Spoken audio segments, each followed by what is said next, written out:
Hello and welcome to Gravitas Plus. I'm Palki Sharma Upadhyay. It's day 24 of the Russia-Ukraine war and things are going from bad to worse. What started as a fight between two nations is slowly dividing the entire world.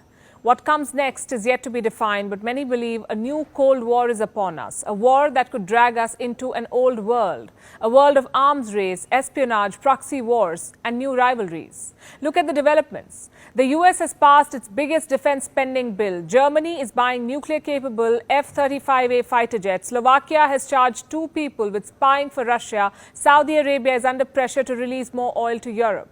Cold War politics is also making a comeback. There are 2 clear power blocks. On one side, we have the anti-Russia camp, led by the United States of America, aided by the collective might of NATO, supported by a host of democratic countries. Together, they're painting this war as a fight between autocracy and democracy. It's another matter that they're quoting autocracies like Venezuela and authoritarian states like China for support. Now, this is the pro-Russia camp. Belarus, Armenia, Central Asian republics, also Syria, North Korea and Cuba, some sworn enemies of the US. All these countries blame Western hegemony and NATO expansionism for this crisis. But what about the countries which are in neither camp? And there are many such. They don't want to take sides in this war, but they're under immense pressure to do so. On top of this pressure list is India. It shares close ties with both camps. America is India's largest trading partner. Russia is India's biggest defense partner. America is India's quad ally against China. Russia is India's time-tested strategic ally. New Delhi does not want to pick a side. The US understands India's dilemma. This is what the State Department said 2 days after the war began. And we know India has a relationship with Russia that is distinct from the relationship that we have with Russia. Of course, that is okay. Well, this was 4 weeks ago. Now the tone is changing. There are anguished tweets, sanctimonious statements, lectures on morality. The US is preaching India how to choose friends wisely because these choices will apparently decide India's place in history. Where you want to stand when the history books are written in this moment in time. And support for the Russian leadership is support for an invasion that obviously is having a devastating impact. So much virtue signaling. That's one of the reasons why America is losing allies left, right and center. They preach, not partner. India has been under immense pressure, but so far it's been firm in exercising its strategic autonomy. On at least 3 occasions, India has abstained from voting on resolutions condemning Russia. First, at the United Nations Security Council, then at the UN General Assembly, and then again at the UN Human Rights Council. On each occasion, India called for an immediate ceasefire, stressed on peaceful coexistence, and urged for diplomatic talks. And India was not alone in doing this. The UAE, Sri Lanka, Bangladesh, even Pakistan took this line. But for some reason, India's abstentions have upset the West the most. They say India has chosen the aggressor's side. And this has apparently weakened its democratic credentials. New Delhi says it has only acted in national interest. Its first priority was to evacuate its citizens, 20,000 of them, from Ukraine, mostly students. And the speed at which this crisis unfolded made evacuation a big challenge. India was caught off guard. It could not risk the safety of its citizens. It needed security assurances from both sides to evacuate its people. In fact, it is said that the evacuation plan worked only because India kept its lines of communication with Russia open. Well, others argue if that was the case, why did Moscow not warn New Delhi about the war? It could have taken its people out earlier.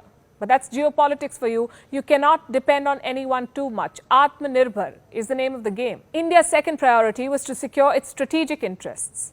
Russia accounts for 60% of India's defense requirements. Bilateral trade, $8.1 billion. Collaborations run from G20 to the SCO.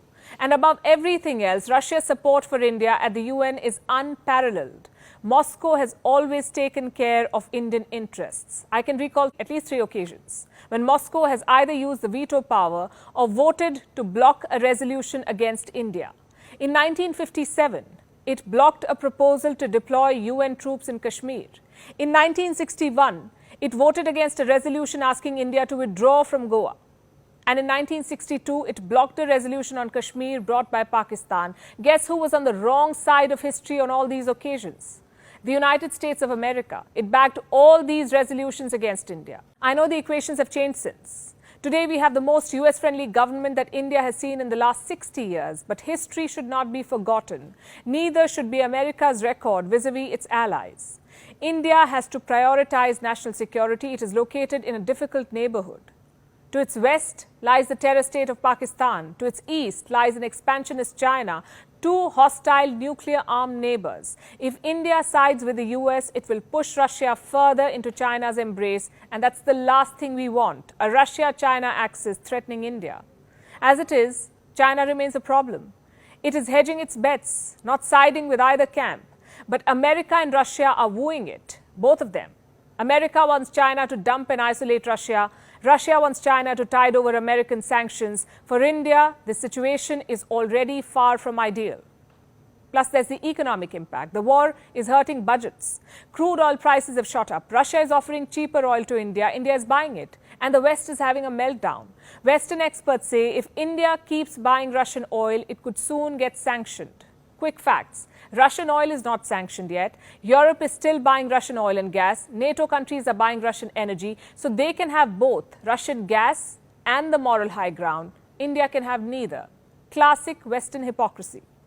Anyway, coming back to history, America's record is worth dwelling on. In 1971, when India went to war with Pakistan to liberate Bangladesh, the West openly sided with Pakistan. The US and the UK sent warships to the Indian Ocean. It was Moscow which came to India's help. A fleet of Russian naval vessels reached the Indian Ocean. They encircled American and British warships and stopped them from entering India's territorial waters. When India conducted its first nuclear test, the West was critical. They slammed India. In contrast, Moscow stressed on the peaceful nature of the test. The same West, which repeatedly undermined India's security concerns, now asks India what it's doing for European security. And this is a question that India's Foreign Minister S. Jaishankar was asked at the Munich Security Conference last month. It's hard not to be skeptical here. 2 years back, when Chinese troops attacked India in the middle of a pandemic, what did the West do to ensure India's security? It looked away. There were no resolutions, no sanctions, no assistance, and very little condemnation. It was Moscow that played a role, in fact. It dialed down tensions between Beijing and New Delhi. Russian defense supplies helped India counter the PLA's aggression on the border. Should India dump a dependable partner to please an unreliable one? And suppose for a moment India agrees to condemn Russia. What difference will it make? Europe has been condemning Russia. Has the war stopped? America has been threatening Russia. Has the war stopped? Voting against Russia will not stop the war. Arbitration and mediation will. Again, history is proof. In the 1960s, when the Cold War was at its peak, it was the non-aligned movement led by India which helped diffuse threats.